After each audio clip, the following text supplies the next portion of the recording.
Good morning students.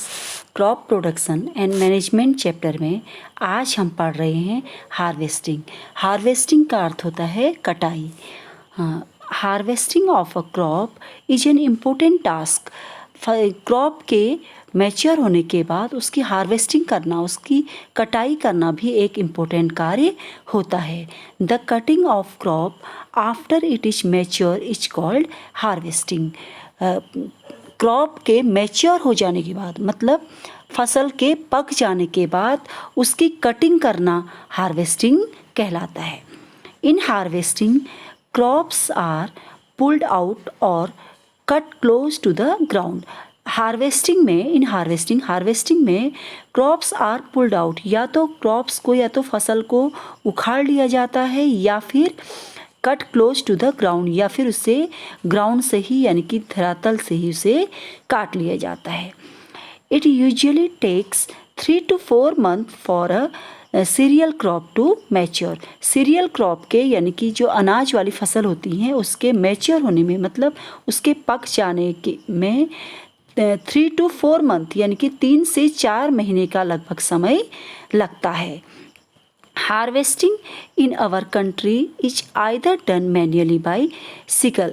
तो हमारी जो कंट्री है उसमें जो हार्वेस्टिंग की जाती है, जो पुल्ड आउट वाली स्थिति होती है, उसके लिए तो या तो वो हाथ से की जाती है, हाथ से उखाड़ के निकाल ली जाती है, या फिर वो सिकल ये आप देख रहे हैं, ये इसको हाशिया भी बोलते हैं, या फिर हमारे यहाँ इसको दराती भी बोलते हैं, इसकी मदद से भी की जाती है।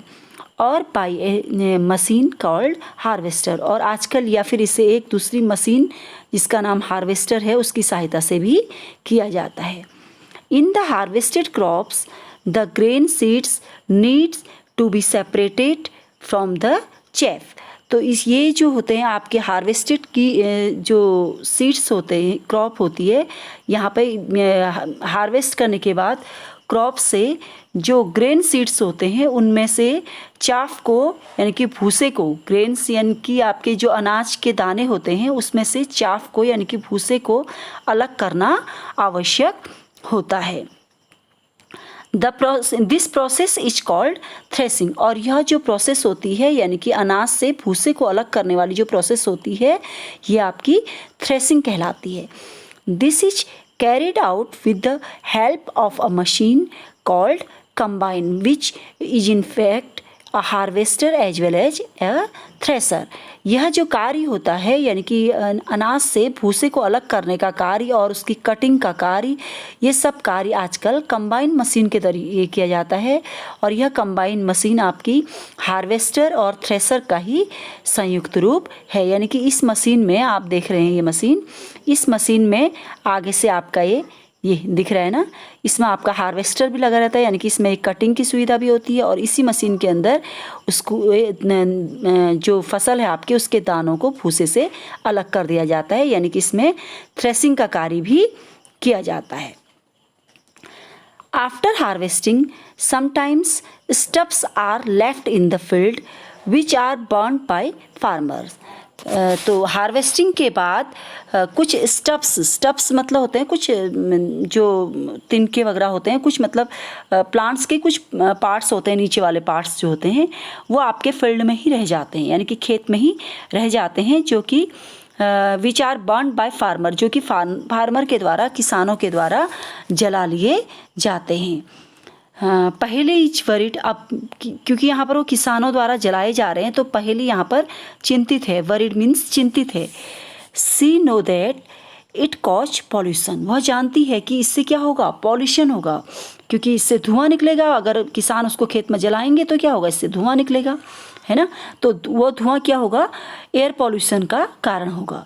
It may also catch fire and damage the crops lying in the field, और यह जो आग होगी वो खेत में जो दूसरी फसल होगी, वहाँ पर अगर दूसरी फसल रखी है, वहाँ पर पड़ी फसल है तो उसको भी आग लगने का खतरा हो सकता है। या अगर अगल वाले खेत में जिसमें आपका कंबाइन मशीन से वहाँ पर हार्वेस्टिंग अगर नहीं हुई है तो वहाँ पे अगर फसल पककर तैयार हो रखी है तो और बगल वाले खेत में आग लगाई जा रही है तो उस क्या होगा कि उससे उस आग का दूसरे खेत में जाने का डर भी रहेगा, यानी कि दूसरी फसल भी नष्ट होने का डर रहता है।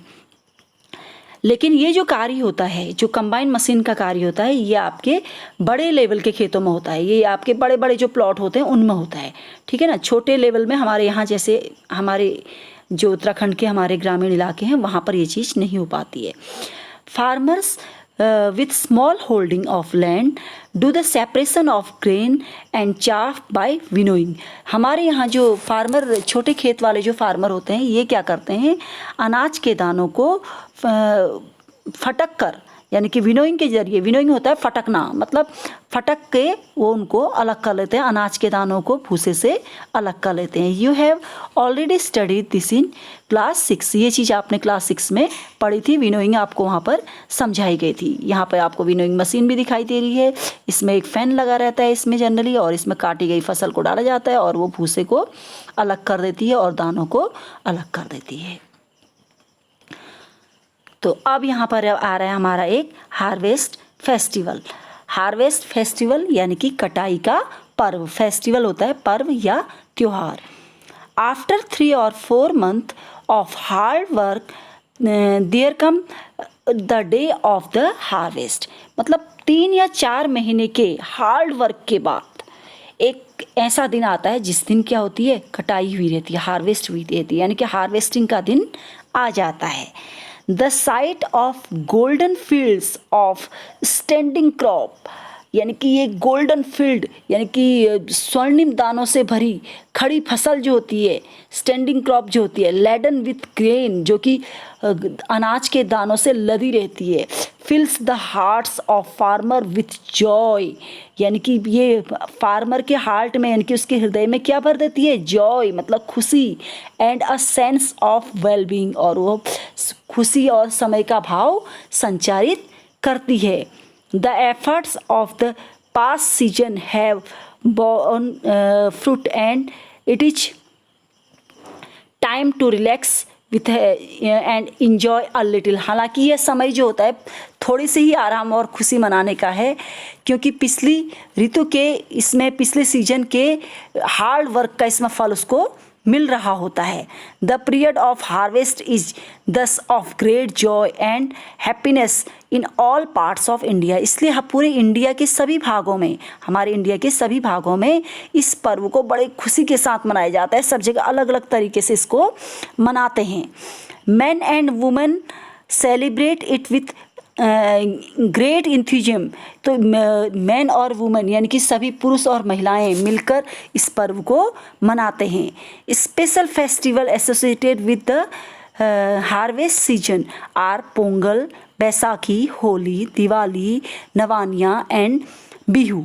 तो ये जो आपके हार्वेस्ट फेस्टिवल हैं, स्पेशल फेस्टिवल हैं, यानी कि हार्वेस्ट की सीजन के जो स्पेशल फेस्टिवल हैं आपके, इनके नाम है, जैसे इसमें क्या क्या नेम है, पोंगल है, बैसाखी है, होली है, दिवाली, नवानिया एंड बिहू, ये सब इससे जुड़े हुए हैं।